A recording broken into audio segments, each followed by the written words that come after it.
The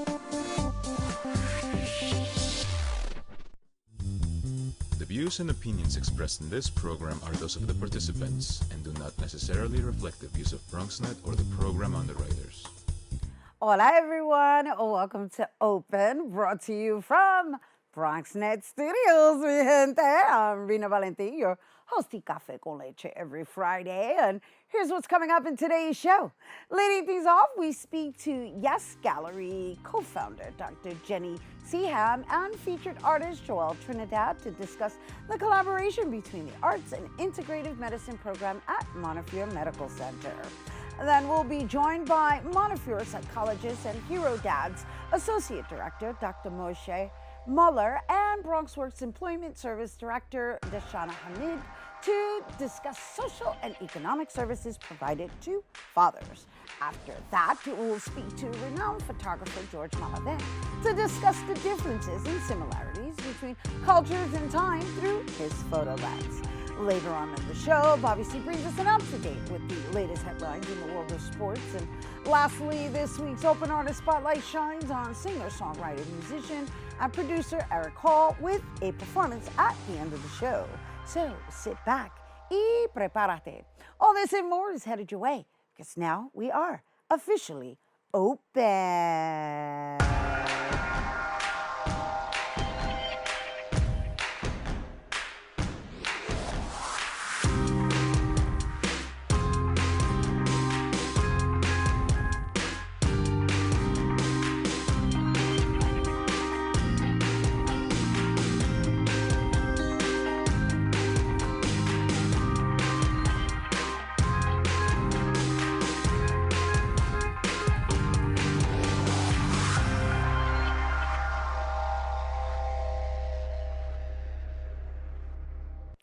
Hello and welcome to Open. I'm Rhina Valentin, your hosty Café con Leche for the next hour.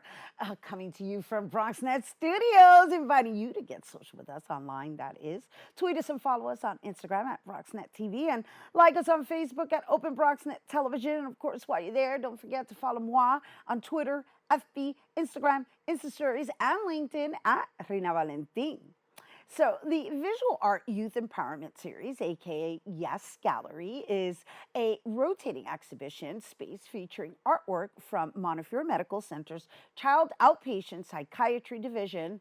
And this program is a collaboration between the Arts and Integrative Medicine program, along with the Fine Art Program Collection at Montefiore. And here to share more is Yes Gallery's co-founder, Dr. Jenny Seham, and featured artist Joel Trinidad. Hello and welcome. Hi, thanks for having us. Well, thank you for being here with us. And we're just going to jump right into it with you, Dr. Jenny Seham. Jenny or Dr. Seham, which do you prefer? Oh, please call me Jenny. That would be great. Okay, wonderful. So just tell us what inspired the Youth Empowerment Series rotating exhibition space. And also, if you could just share with our audience how art is actually an assistance to the healing process. Yeah, sure. I'd be glad to. So art inherently is healing, connection, a way to express emotionally, both for the artist who's engaged in it and for the viewer, right?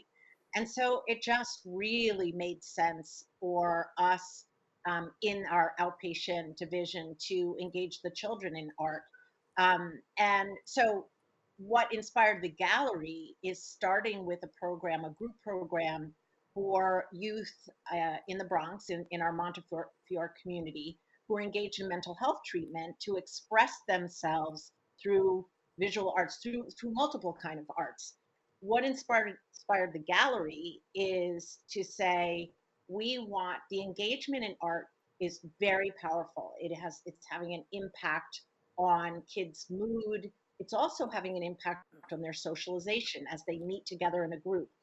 What we wanted to add was a public display of the art that the community could see. So we formed in collaboration, as you said, with the fine art department at Montefiore. We founded this gallery that is very public. It is right off the main gallery of Montefiore, where hundreds of people pass by on a daily basis. And so, with that, we're going to lead into congratulating Joel Trinidad, who I believe this is your first exhibition, right? Your first solo exhibition. And I just wonder, like, what does that mean to have your work viewed in a place of healing such as Montefiore? Um, Having my first solo exhibit means a lot of things for me. Like it means something really big. Uh, Having my first solo exhibit, it's kind of really special because at least I'm able to share my feelings and thoughts and my emotions throughout art. And having it public also means that it gets to be shared around, like lots free. And so, just because we're talking about this place of healing, and it's known that you are a cancer survivor, and you also have been, I guess, overcome or are dealing and managing complex trauma. What does that mean to you to be able to just express yourself through that platform and actually share your inner thoughts with whomever's watching and viewing your work? Having that, I was a survivor of leukemia. Uh, Technically, leukemia actually had a big impact toward my life, as well as before I was diagnosed with leukemia, having that my father had passed away. So having those two actually hit me, put me in a spot where I was depressed, but also going through a rough time of trying to understand what was going on around me. And having that, I was able to have art therapy, something that was kind of pushing me and guiding me in a good, positive way of rethinking about everything else, that everything was going to be fine, everything was going to be okay, and then I can actually fight this battle that I was going through. So is that what goes through your mind when you're crafting like that? That everything's going to be okay, everything's going to be all right, and even though the artwork that we're going to be sharing with our viewers, it shows kind of more or less what you're feeling inside, which I find also very brave. In that process, do you feel like there's a release going on in your body? Yes, so how it works is that my body, some technically numb, like commonly, like every single time. So I have this mixed emotion inside of me. So many emotions, so many feelings like happiness, sadness, loneliness. So sometimes there's moments where I feel like I'm about to have a breakdown or anxiety or panic attack. And so what I do is I immediately just go on my sketchbook and I will just draw whatever is inside my mind. And so when I draw, I technically don't really know what I'm drawing until I show it to someone or somebody and they actually give their own thoughts about the drawing. And so exactly like the gallery, when I was able to actually show my drawings, many people actually gave their thoughts, their opinions, and what was behind those drawings. And it felt really special because it was really relatable, as well as that people were also able to relate with my drawings. And so I wanted to actually have people kind of feel this connection. That's beautiful that you said that because that was going to be my next question to Jenny about the art being on display at the hospital. Um, do you find that having this art at the hospital and for patients and frontliners the same, is it? Do you find that it provides like a certain commonality within the human connection? Absolutely, 100%. And it's something that Joelle and I share. Really finding what's important is that this connection is being made. It's so powerful for the artists who are able to have their artwork displayed, but also what we hear. We actually did a study, and we interviewed people walking through the gallery to find out what was this like for you? How did it connect to you? And we found, I even have numbers that there were people who expressed feeling stressed before they went through the gallery, and 93% of those people said, don't feel stressed anymore. And of those people, 100% said, I feel connected. I no longer feel disconnected. You know, the hospital is a place of healing, but it's also a place of pain and Right. suffering and Right. struggle. And when they walk through and connect, it's so powerful. We know that art is powerful, but there's another level here, right? With the work of Joel and the work of some of the other youth artists who've been in the gallery, that they are connecting to other people, saying, this is our story and our story is your story, and you can connect to it. That's so wonderful. Congratulations. And thank you so much for bringing it here to our viewers. But before we go, Jenny, how long is his work going to be on display? So a minimum of 6 months, and you know sometimes we extend just because there's such a demand. I want to tell you, when we take a gallery down to put up another one, people are saying, no, don't take it down. We promise we're putting something else up. And what I want to promise to you and to your viewers is that Joel's artwork will find another home. And also, it is Joel's wish. Joel's become an AIM ambassador, Arts and Integrative Medicine. So he is an ambassador of this effort. And it is his wish for this work to go global. So we will be launching an online, yes, an online gallery featuring Joel's work. So yeah, we will take it down to make room for a next group of youth, but his work will continue in another space, and also we'll be going global. Well, that's amazing. That is amazing. And thank you for sharing that. That is always what I always say to everybody, the silver lining behind what we've all endured, right? So aside from being able to experience it in person, now you have the opportunity to experience it wherever you may reside within the world, right? So thank you for that. Once again, that's Dr. Jenny Seham, Yes Gallery's co-founder, and Yes Gallery's featured artist, Joel Trinidad. Congratulations again. And once again, everyone, Joel's art is currently on view at the Montefiore Moses campus located at 111 East 210th Street in the Bronx. For more information, visit MontefioreFineArtsProgram.squarespace.com. And we do have to take a quick break, but when we return, we'll hear about Bronx Works workforce development services provided to fathers. Don't go anywhere.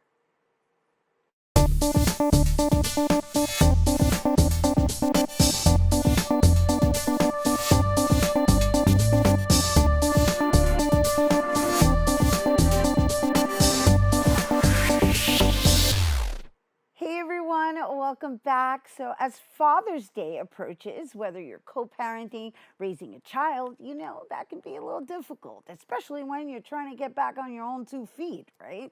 So, Bronx Works is an organization set to help individuals and families improve their economic and social well being. In partnership with Montefiore Medical Center, the Hero Dads program recruits and provides services to strengthen positive parent child engagement, improve social and economic outcomes for families. And here to share more is Montefiore Medical Center psychologist and Hero Dads Associate Director, Dr. Moshe Moeller, and Bronx Works Employment Services Director, Deshana Hamid.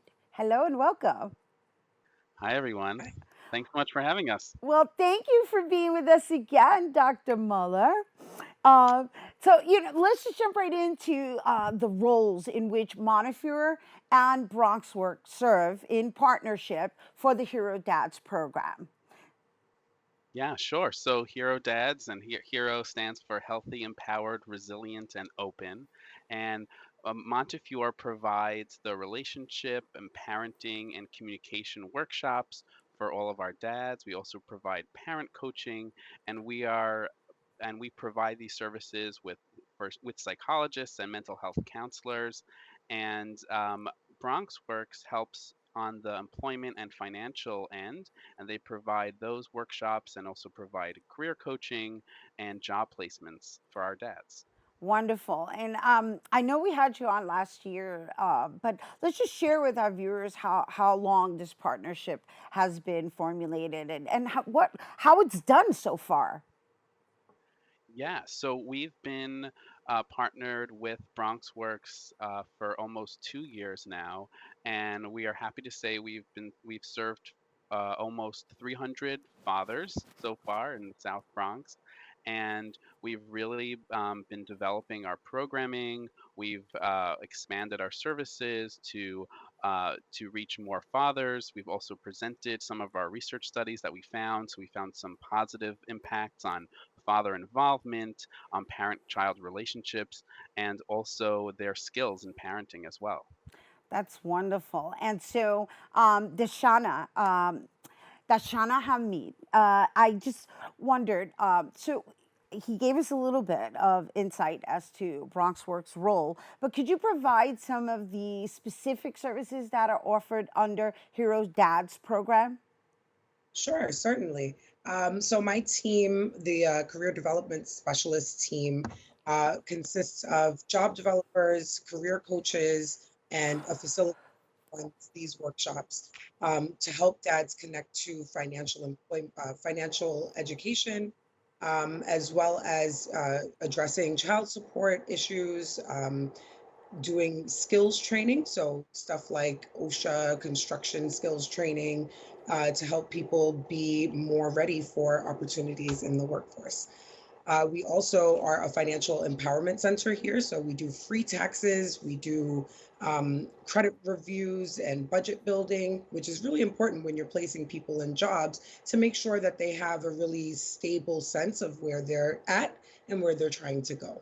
So, as a partnership, right? I'm looking at both of you. I'm going to assume that these services are offered at BronxWorks locations, or does it go back and forth? Yes, they're all here at our offices. We're so excited that we're back in person. We have just recently started to do in-person classes, which has been amazing. And yes, they're here at our new location, Park Haven, which is located at 550 East 142nd Street between St. Anne's and Brook Avenues, which is a supportive housing site as well. That's awesome. I mean, this is awesome. I know last year everything was being managed virtually, and so now we're back in person. And then Dr. Moshe Moeller, you're a psychologist, and you're also the associate director at Montefiore Supporting Healthy Relationships in Hero Dad's program. So, I. I'd like to know from your perspective as an expert, like, what have you found to be the most challenging cycle to disrupt in this whole process? I mean, this is a movement, and and we recognize what you're doing, but I'm sure that there's certain things that are repeating themselves. And what are you doing to disrupt that? Yeah, that's it's a great question. I mean, there's sometimes people talk about, father absence as this cycle. I think it's more of a myth, or a stigma because, there is this idea in the black and brown communities that men are absent, or they're not around, they don't want to be involved. But actually, what we're finding, working with dads in the Bronx for over 5 years now, it's that dads are not absent, and it's not that they don't want to be involved. They really do want to be involved. They want to be present. They want to be active in their children's lives. Just they don't necessarily always have the opportunities. Sometimes they may have not have had the best role models, or they may not have grown up with a father figure, so they don't know what it means to be a father or how to be a father. And so therefore we get these dads, and they are showing us they do have this motivation. They want to be part of their children's lives, but maybe lack the confidence, lack the skills in order to do that. And so they come to our program, and when they leave, they are so much more empowered, and they feel ready to be able to be part of their children's lives and know what to do and how to do it, and also to help navigate this co-parenting relationships, which so much of our dads experience as a negative piece in their life. But with our program, they're able to do so much better. So, is it fair to say that they're being supported psychologically as well, simultaneously, while they're being developed to train in certain areas of the workforce? So, how first, like, how does a person qualify? Where do they sign up? And how long of a program is that? I mean, either of you can answer that. I'm going to assume, Deshana, that's your role. Yeah. So yeah, I do run the outreach team. So yes. First thing that you asked was how does somebody qualify for the program? So the program is designed to serve non-custodial dads or those who have joint custody of their children. The dad must be over the age of 18 and the child must be under the age of 24. Low income or no income. And the program itself is 4 weeks.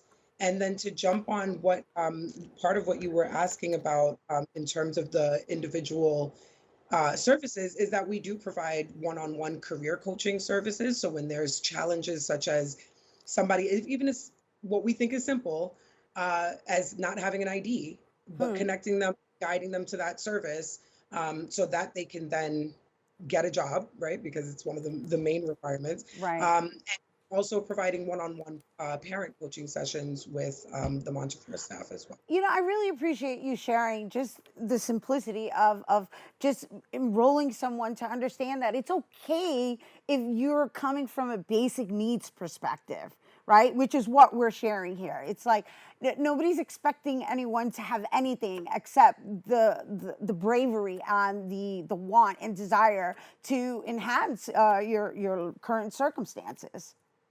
Agreed, agreed. And as Dr. Moeller said, there is this, kind of misconception about who our dads are. And there's a funny thing that we say, which is you're not a deadbeat dad, but you're a dead broke dad. And there's a lot of attachment of financial stability to the ability to parent, which we all know is not necessarily true. There's definitely more as it comes to spending time and quality time at that. But we know that many dads feel intimidated or they may have child support cases or so many different reasons that they're unable to connect with or stay with their families. And so that's why, we take a good hard look at those challenges and start there. So parent coaching and career coaching start from day one pretty much so that we can adequately identify and then address those challenges. Thank you. Thank you both for your services and thank you for bringing it here to our viewers. That's Dr. Moshe Moeller and Deshana Hamid. And once again, Dr. Moshe Moeller is from Montefiore Medical Center, psychologist, and Hero Dad's associate director. And Deshana Hamid is Bronx Works Employment Service Director. And if you're interested in participating in these programs, you can text HERO to 917-886-2512 and or visit bronxworks.org. Also, Hero Dads will be hosting their annual Father's Day block party with father-child challenges, raffle prizes, live music, and giveaways. A great way to kick off Father's Day weekend. Hero Dad's Father's Day block party is taking place today, Friday, June 17th, between 4 and 6 p.m. at 345 St. Anne's Avenue in the Bronx. For more information, visit bronxworks.org.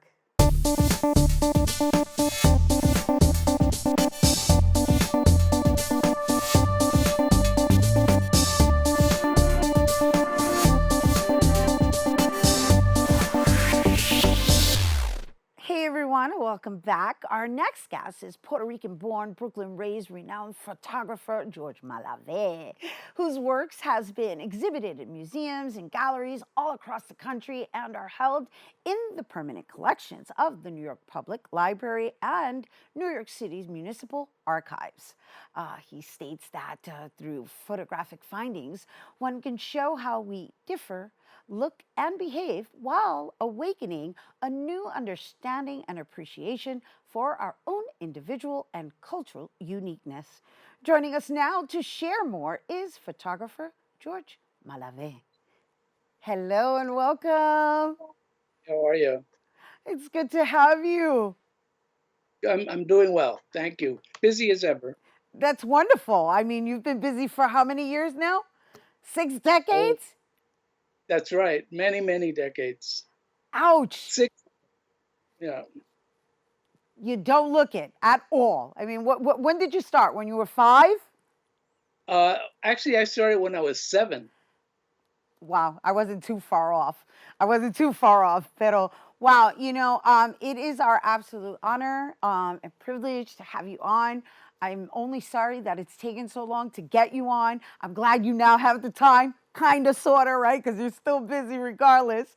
And let's just share with our viewers that you've been documenting through your point of view since bueno, before I was even born, and so just in the style of your capture, aside from color and technology, what would you say has shifted the way you capture? I have shifted my ability to concentrate and focus attention and to clarify intentions. Um, Learn to let go of preconceptions, to remain open to surprises, not to fear the unknown, but to celebrate it. And it sounds easier said than done, right? Because everything that you're saying is almost like letting go, right? It's almost like preparing to let go, if that makes any sense. That's what I just heard in everything that Yeah, you just described. yeah. It takes a long time to do that, though. You have to do a, you have to make a lot of mistakes, learn from them, and once you do that over years, you learn that you don't have to have control. Letting go frees you. Hmm. Yeah, no, I'm really, really trying to interpret that and grasp it. I mean, I'm not myself, I'm not a photographer, but I do capture regularly. When I say I'm not a photographer, I'm not a professional photographer, but I am a documenter, right? And so, I mean, not to your caliber, of course not, but it's just that whole aspect of knowing that whatever is in the moment is really what matters, is what you're saying, Yeah, it only happens once, right? and so you either suck it up or you let it go. And I like sucking it up. I like that. I like that. I like that. I like that. And you're right. That does take a lot of years of practice. And speaking of which, like, what made you decide to make capturing your life's purpose?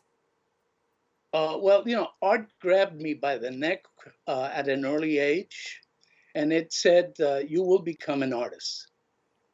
And I said, "Okay."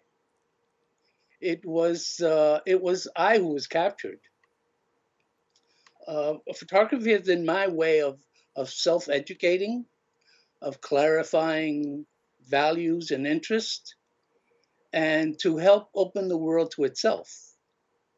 Like each photograph captured uh, um, stimulates the craving to create another. Creation feeds itself. Yeah, we're talking about freeing a lot today. I noticed that, right? But I love your poetic take on it. You're like, well, I was captured. That's lovely. That was lovely. That was lovely. And concentrating in photography is one of the keys in converting seeing into looking. It brings thoughts and feelings into play and exposes the photographers to themselves. Hmm. Hmm. This is a very profound conversation we're having because it's almost as if though you're saying, although you're doing the capturing, it's actually teaching you through whatever decides to be captured. Right, exactly. You are a reflection of your inner selves in what you bring forth. Hmm. And speaking of which, I noticed that you like to capture a lot in black and white. Um, is there a particular reason? Like, what is the advantage, or what would you say is the advantage of capturing in black and white? Well, the subject and the message will determine whether it will be in color or black and white. And when I started, color photography was expensive. Film speeds were slow. The process was time consuming. It was affordable and easier to work in black and white. But now with digital, I shoot everything in color and convert the black and white if needed. Hmm. Interesting. And so we were just looking at some images that also question like your style, right? So let's talk a little bit about the difference between your street series versus your travel series and your portrait series. Like, do you have like a specific technique that you apply to the different styles? Well, street photography is a long-term examination of daily life, and it requires timing, reflexes, and openness to the unexpected, and lots of failures. But with years of practice, you are able to hit the mark more often. In travel photography, it's usually short-term visits to unfamiliar or foreign places. Usually, there are time restrictions, and languages may be a barrier. Since everything is fresh and new when you travel, I find myself working instinctively with my mind's eye guiding my camera. Right. You know, I really had a ball going through your website, and I was there in some of these places that you visited, and I just wondered, like, do you look for symbolisms of the destinations to capture in your storytelling? I'm sorry, I didn't get that. My Can you my repeat? So what I was saying is that I was visiting your website, and in visiting it, right, I felt like as if I had traveled with you, and Oh, and so I wondered if when you do go to get to these destinations, do you purposely look for symbolism that represents the destination? usually I work instinctively. I let my mind's eye direct me, and each place is different, and with each place, you become slightly different. Your worldview expands. Like this, what you're showing now, the tourist.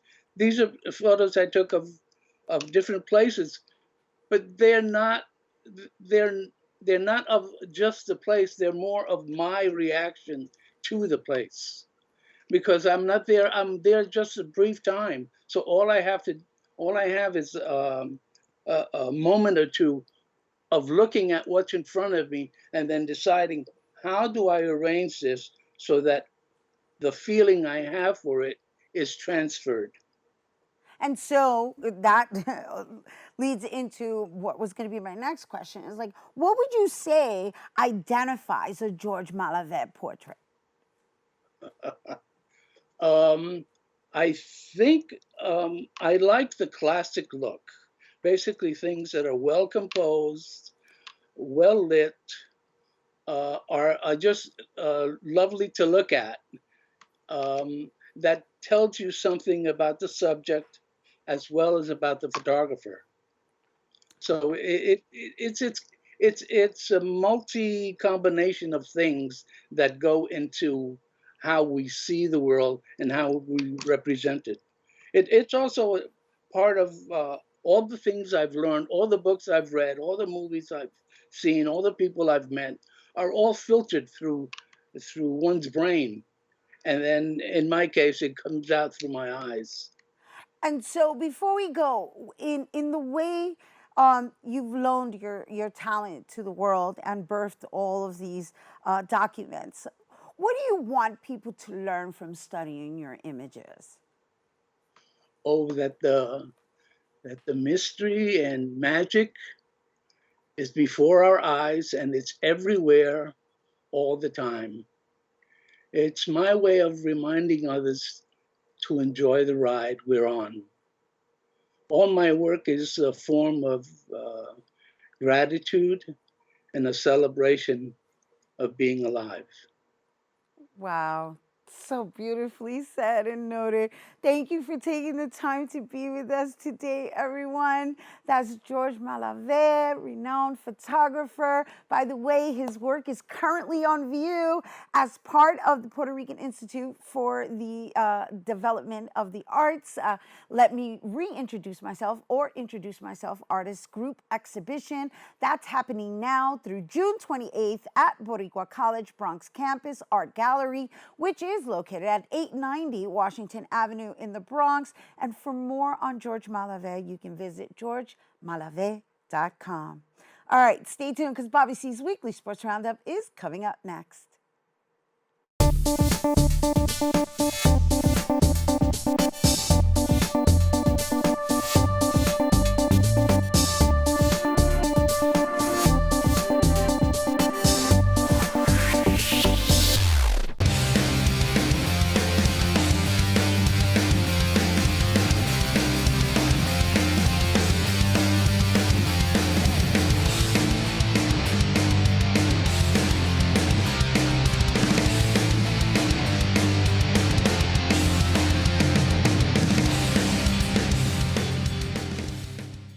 Let's begin on the big baseball diamond in the BX. Holy Carpenter! Matt Carpenter is playing with the ghosts of Yankee Stadium rushing through his veins. That's the only way to explain his recent surge, right? He's playing like a man possessed here in the Bronx. The newest Yankee belted his 5th and 6th home run since joining the Bombers, tying his career high by driving in 7 runs while reaching base 4 times last Sunday. New York completed a 3-game sweep of the Cubs, winning for the 11th time in 12 games with an 18-4 victory at Yankee Stadium. I'd say that is good enough to headline here on the front end of 5 on 5. 5 sports stories and recap, and 5 to watch out for. Carp gets his own headline, of course he does, after becoming the first Yankee to hit 6 homers in his first 10 games with the club. Yes, you heard me correctly there. The Yanks nabbed number 4. It isn't wholly surprising that the Bronx Bombers completed a 3-game sweep against Chicago. They are the much better team, of course. They needed 13 innings last Friday night before finally walking things off, but then they blew the Cubs out 8-0 Saturday and totally buried them in Sunday's victory. It is notable, though, because the Yankees are playing at a ridiculous pace. I mean, think about this. They entered this week 44-16. That's a 162-game pace of 119 wins. The record for wins in a season is 116, shared by the 1906 Cubs, coincidentally, and the 2001 Seattle Mariners. Remember the Yankee dynasty from around the turn of the century? I know that you do. The most games that group won in a regular season was 114 in 1998. That is the franchise record for wins here in the Bronx. The Yankees have won at least 105 games 5 times in franchise history. All 5 of those teams went on to capture the World Series. We've got another streaking Yankee coming in the C-list, so stay tuned for something new, all new, brought to you by the BronxNet Boys. In the 3 spot, our Bronx Athlete of the Week takes us to the NFL gridiron. Saquon Barkley has earned his degree from Penn State. It turns out Barkley made the most of his time missed with a knee injury by catching up on his classes, something that you love to see. It is an accomplishment he says he will share with the young people and his family and also the people around the Bronx and New York City. Here's more with our favorite running back, Saquon Barkley. It feels really good. That's something I wanted to accomplish. Something I had to make a promise to my mom, my dad, and when I had a conversation with Coach Franklin that I'm gonna leave early to go to school, he made me promise I'll come back and get my degree too. Been banged up a little bit over the years, so I had a little extra time on my hand that I probably wouldn't have liked, but was able to accomplish that and get my degree. Did you show it to your daughter? I know that was one of your main initiatives. Yeah, I mean, she can't really understand that right now yet, but when she get older, it will make a little bit more sense to her. But not just my daughter, my nieces, my nephews, brothers and sisters, my whole family. They're excited for me and happy that I was able to accomplish that, and I'm thankful for all of them. The 25-year-old is entering his 5th year in the NFL. He was the league's Offensive Rookie of the Year in 2018 after rushing for 1,307 yards and 11 touchdowns, and also catching 91 passes for 721 yards and 4 more scores. He ran for 1,003 yards in his sophomore season, but suffered a knee injury and had just 19 carries in 2020. Side note, most fantasy football projections have Saquon as a top 25 player, especially with the news that the Giants intend to play him all over the field. If healthy, he could be much better than that. We'll be rooting for the Bronx boy for a rebound this season. Saquon Barkley and his newly minted degree earned my BX Athlete of the Week honors this week. In at 2, the Broadway Blue Shirts, the NHL team that built its season and run in the Stanley Cup playoffs on its resiliency, on its ability to come back, to beat the odds time and time again, ran out of gas, unfortunately, for fans here in the Big Apple against the Tampa Bay Lightning in the Eastern Conference Final. The Rangers' season and Stanley Cup dreams ended last Saturday night with a 2-1 road loss in Game 6. It ended with their first 4-game losing streak of the season. We go inside the locker room for more. Don't honestly have much to say. I just empty. It's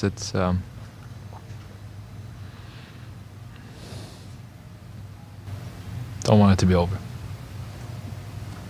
I believe that was not the end long term for the Rangers, but rather just the beginning for this young squad. They are trending in the right direction. Speaking of trending in the right direction, yes, this Liberty star comes in at number 1. Liberty guard Sabrina Ionescu became the youngest player in WNBA history to post multiple career doubles as she achieves that feat in last Sunday's 88-86 loss to the Chicago Sky. The 24-year-old also became the first player in league history to have a triple-double in the first 3 quarters of a WNBA game. Let's check in with the WNBA Eastern Conference Player of the Week. I'm just trying to do my part and continue to get better every single day, continuing to learn from my teammates, from this coaching staff, and continue to just put one foot in front of the other and get better. That's what my goal is. That's what our goal as a team is just focus on what we can, focus on the controllables, and get better. Looking ahead, in at number 1, only 2 teams entered this week in Major League Baseball with 40 wins, and they both called New York home. We mentioned the Yankees earlier in this roundup, but we cannot forget about the Mets. The Amazons took 2 of 3 from the LA Angels last weekend. This weekend, they'll be home to face the Miami Marlins. Meantime, in here at number 2, the Yanks will be in Toronto for a weekend road series against the Jays. Racing in at number 3, NASCAR and IndyCar will take a break this weekend. I got you right there. NASCAR returns in Tennessee in 2 weeks. IndyCar will be back in action the first weekend in July in Mid-Ohio, just in time for the holiday. We have reaction, though, from our 2 race winners from last weekend. First, Joseph Newgarden in IndyCar. He earns a $1 million bonus last Sunday for winning at Road America, where his 3rd win of the season completes a trifecta of victories on IndyCar's different circuits. Newgarden won on the Oval at Texas and then the street course in Long Beach earlier this season, and then he headed to Road America searching for a road course win that would make him the first IndyCar driver to do that this season, to win on all 3 different types of circuits. The money gets split between his team and charity. Here's Joseph Newgarden. I was just focused on today, the thing that I focus on is we're in position. You don't have any opportunities to be in position to close. I want to just close. And so that's where my head was at today. And in NASCAR, Daniel Suarez takes home the win in the Cup Series at Sonoma Raceway. In doing so, he becomes the first Mexican-born driver to win the Cup Series. Here's more. Today felt good, and we did it in front of a few hundred Mexicans in Daniel's Amigos. So it was just a special day. You know, I have always seen California as my second home, and to be able to get the first victory here is quite special. And we'll wrap this round up with an on this date in Bronx sports history. Flashback to June 17th, 1978. That's when Ron Guidry set an American League record for most strikeouts by a left-handed pitcher in a single Major League Baseball game. The Yankee ace struck out 18 California Angels in picking up a 4-0 victory during his magical Cy Young Award year, and wound up his 11th consecutive victory without a loss for the Pinstripers. That performance will help coin a new nickname for Guidry as the team's announcer, the late, great Phil Rizzuto, begins to refer to him as Louisiana Lightning, inspiring a new Yankees tradition as the fans begin to clap each time there are 2 strikes on the batter on this day in the Bronx in 1978. To the C-list for a new concept that is very well deserved.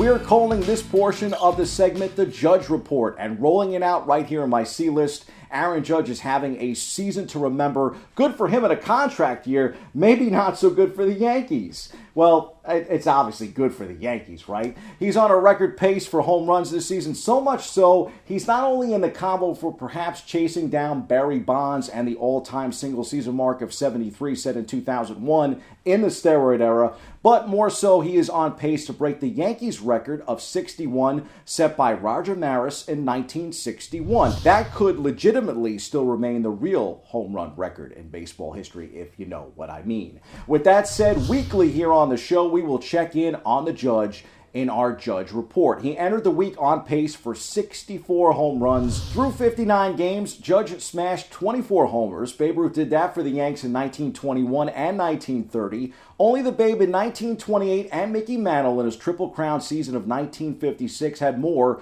through the first 59 games. Ruth hit 26 and 28. Mantle had 25 and 56, but wouldn't go on to break the Babe's record that year. Despite his amazing season at the plate, he and Maris would chase the Babe just a couple years later in 1961. We know how that ended up. We'll see if the Judge can keep pace here in 2022. That's your look at sports. I'm Bobby C.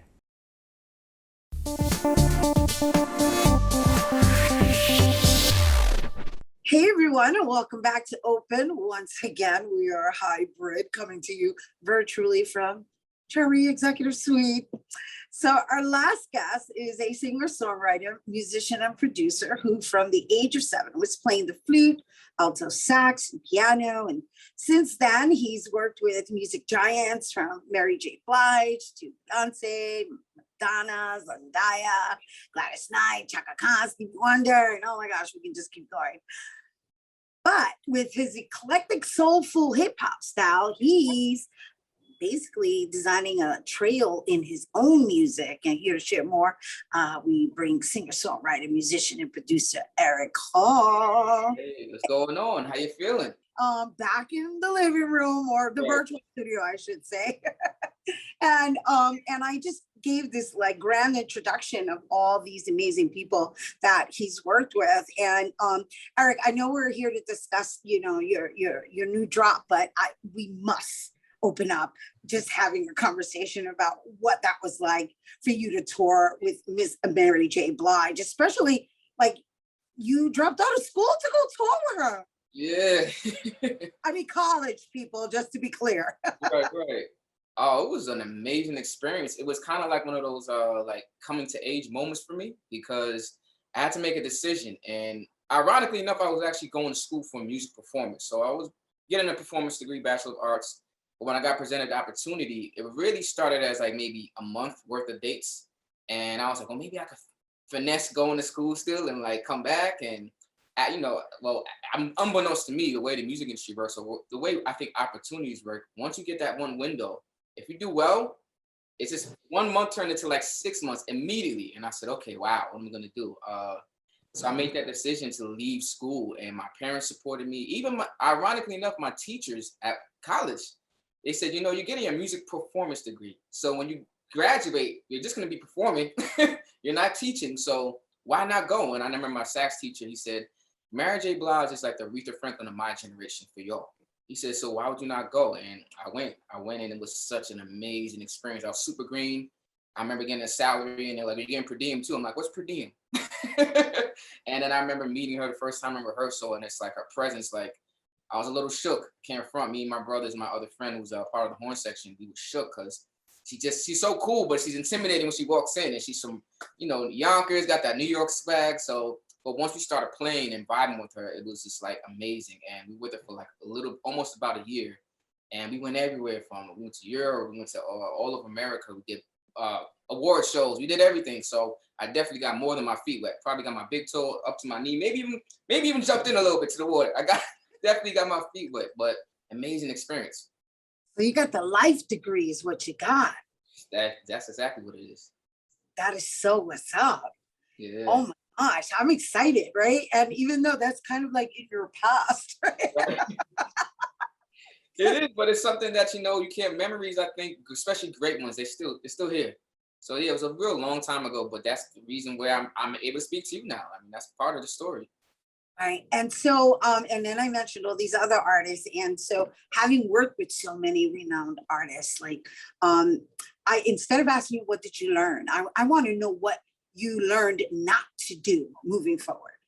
Wow, what I learned not to do.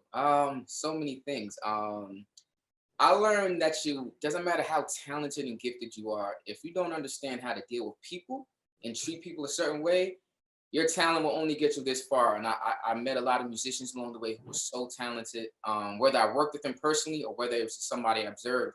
And I realized that like being a jerk and maybe like not even being professional, maybe like not really knowing your stuff, not showing up late, having a like real lackadaisical attitude, or just even a bad attitude.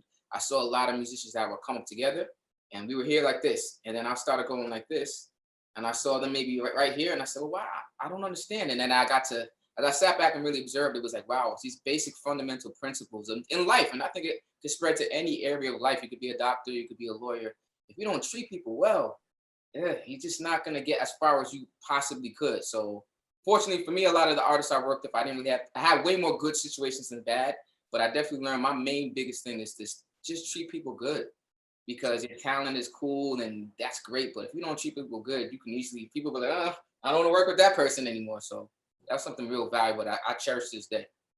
That's such a wonderful, wonderful principle to share with our viewers. It really is, I'm a firm believer in kindness being a jewel, and something admirable, right? It's something that should just come from within. Right. So for you to express the value of that, even in this industry, and I say this industry because the business, there's a lot of egos involved. Especially when you're dealing with legends and icons. So if they can be kind, then those that are on the rise, like, so what do you think that is, by the way? What do you think that is that makes people have to push and flex and posture to the point that they're just operating strictly on ego? I think there's a balance of it. So ironic. I remember reading this book. You ever read a book when you were younger and then it's like, it's cool. And then you like an adult, like, this is what it meant. I remember reading this book called Lord of the Flies. And part of it was like the ego, the super id, and the id. I promise if I didn't do music, I'd probably go into psychology, right? Because I just love the way the brain thinks. And I think there's a necessary balance to have that ego, but then there's that other side of you that you have to it's that balance to control. And I think when you let the ego lead so much, that's what happens. And then I feel like you just have to have some type of ground or base. And, also too, sometimes people get caught up. Like sometimes you get a lot of attention and power, and you like the way that feels. And I'm human too. I've had an ego sometimes. I constantly got to say, all right, check yourself. You know what I mean? So I think it's about having checks and balances, whether that's having people in your life who could ground you and root you, or practices. Some people do religion. Everybody has their different practices that keep them grounded. But if you don't have anything to ground you, it's like a tree that's not all the way planted. Once something comes away, there goes the ego. Wow. This is some great advice you're offering. Thank you. Thank you for sharing your insight. It's really deeply taken because I feel you. I feel you. Right. So this is going to lead me to the next question, which is the name of your new release, right? You named your new release Disaster. So here we are talking about balance. And I'm like, oh, that's interesting. His new release is called Disaster. I wonder what he was going through. Right. I was like, oh, man, you can tell a lie. You ain't about all that stuff. You just name your song Disaster. But no, I called it Disaster because sometimes for me, I kind of went through it for the most part when I write my music, write it, perform it. It's coming from a place of truth. I don't know. I think I was in a relationship or dealing with somebody where I knew it wasn't really right. So like part of the song, I'm speaking about some of the parts that were okay, but then it's like, all right, every time we go here, it's only going to cause a disaster, So, I think it's kind of like, I think that's a human nature innately. Like we do stuff like, if someone says, don't put a mask on, you're like, why? Someone says 6 feet back, I'll do 3. It's like, we always have this thing that wants to go against the grain, even when we know it probably might not be the best for us. So that's really rap in a nutshell. It's about people doing stuff that they know they shouldn't be. And when they do, the consequence could be real disastrous. So, and then, I'm going to just give a little hint. And then you use the element of fire. So I'm like, oh. Yeah, man, because fire can be the best thing. Look, fire can help light your life up the stove, but it also can consume you if you're not careful. So. Right. Right. Oh my gosh, look at this. Eric Hall, a truth speaker at heart. And we're so excited to be sharing this with our audience. So are there any last words you want to say and share to set up what we're about to experience? Yeah, so for disaster, keep in mind that this is something that you might go through. So when you're watching this, just be prepared to possibly see some of yourself in it. I think that's what music's supposed to do. We're supposed to see something in that music that we relate to. So I think everybody has possibly been in a disaster. So just be prepared to see yourself in this video. All right, that's Eric Hall just giving us the lowdown on reflections of humanity within his song, Disaster. So don't go anywhere, because when we return, he's going to perform it for us.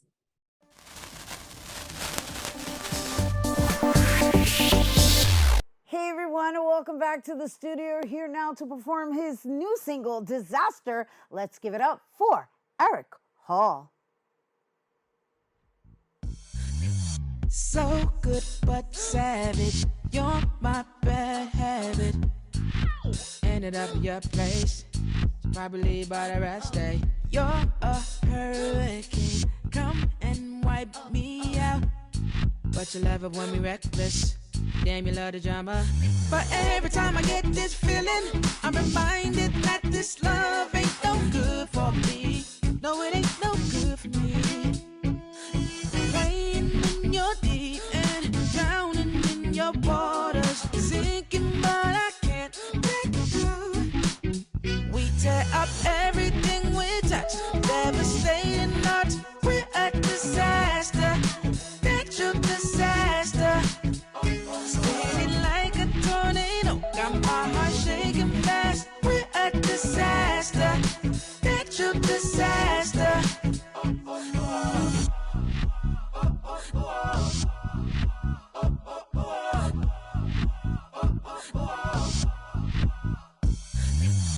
Tossing feelings like party confetti.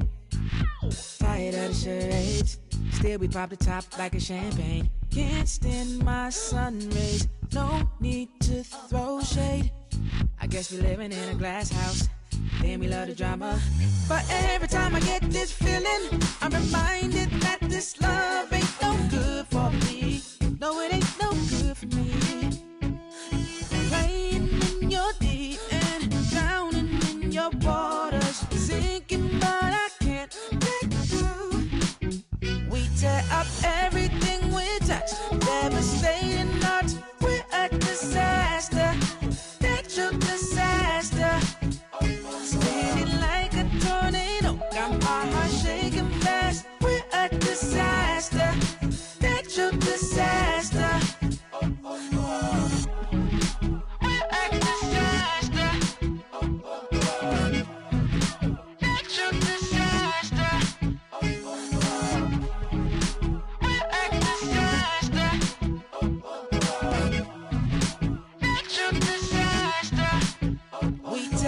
Everything we touch, devastating art. We're a disaster, natural disaster.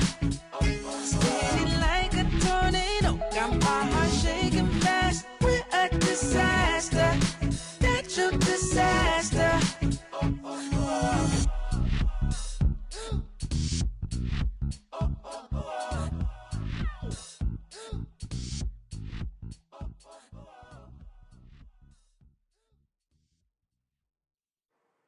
That was Eric Hall performing Disaster, out on all streaming platforms. For more information on Eric, you can check him out on Instagram at Mr. Eric Hall. That is our show today, mi gente. Thanks to all our guests for coming through, and to you, our viewers, for tuning in. If you missed any part of the show, you can check out the recablecast tonight and 24 hours a day at BronxNet.tv. I'm Rhina Valentin, and from all of us here at Open, may the universe provide paz, prosperity, y amor, happy Pride, and happy Father's Day to all you parenting papas out there. Adios.